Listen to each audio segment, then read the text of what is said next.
Right, this video is going to be about locus of control and some related concepts.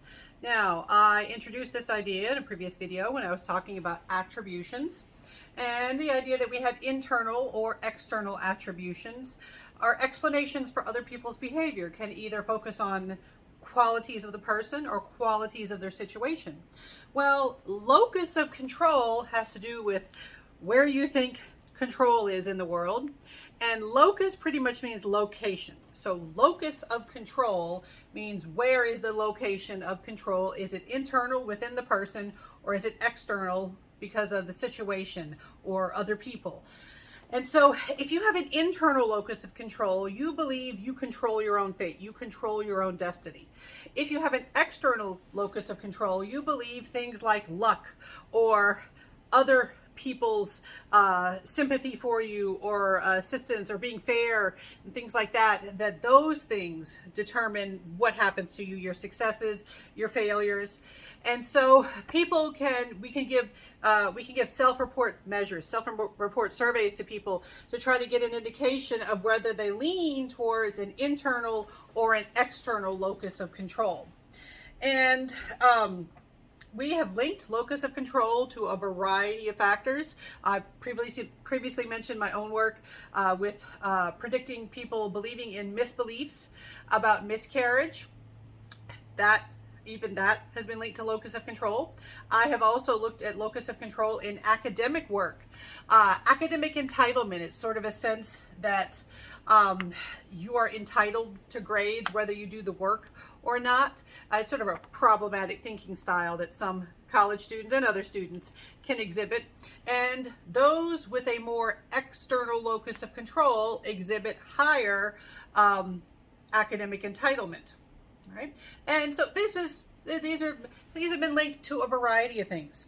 Now, why might we care about who controls or what controls or where the control can be located? Well, the thing is, we often have to deal with successes and failures in our lives. We have to deal with interpreting our own situation and figuring out how to feel, how to proceed. And we do find that when we are making attributions, sometimes we are making attributions in response to feelings we have about our own situation. And the world is scary. The world is an uncertain place. I mean, that comes up again and again, and it's so true. We don't like that. That does not make us feel comfortable. You know, this is why we develop things like illusions of control. This is why we developed ideas like belief in a just world. It is really uncomfortable to accept how uncertain the world really is. And sometimes we respond to the uncertainty by developing defensive attributions. Defensive attributions are attributions that make you feel better in some way. Attributions that serve the purpose of defending your own comfort, defending your sense that you are going to be okay. So if an attribution puts you in a positive light, you are more likely to adopt that, to endorse that type of an attribution. So if you don't do well in a particular class and you want to say, hey, that professor, I am going to describe them as unfair, or they don't like me, or something like that, that makes you feel better about yourself. Rather than focusing on stuff that makes you feel uncomfortable or focusing on your more negative features, it does feel better to say, I'm going to focus on that outside factor because I feel better doing that. Other things that can kind of influence or sometimes distort our thinking has to do with how we manage fear, or specifically terror is one word that some researchers have used. And so we have this area called terror management theory. In terror management theory, you're dealing with terror. What kind of terror? The terror of acknowledging the injustice in the world, the unfairness, the reality of death and how unavoidable it is, and sometimes how unfair it is for who hits and when, who has to deal with it and when and for what reasons. All of this is profoundly disturbing, and so some of our distorted thinking styles can be traced back to this terror management. We basically don't want to deal with reality. It's too scary. And we, as humans, we are uniquely aware of our own mortality. Death terrifies us. And we can distract ourselves in a variety of ways. And some researchers will point out that sometimes spiritual or religious practices can kind of serve as this distraction. I know some students really hate to hear that because they don't want to think of their religion as a distraction.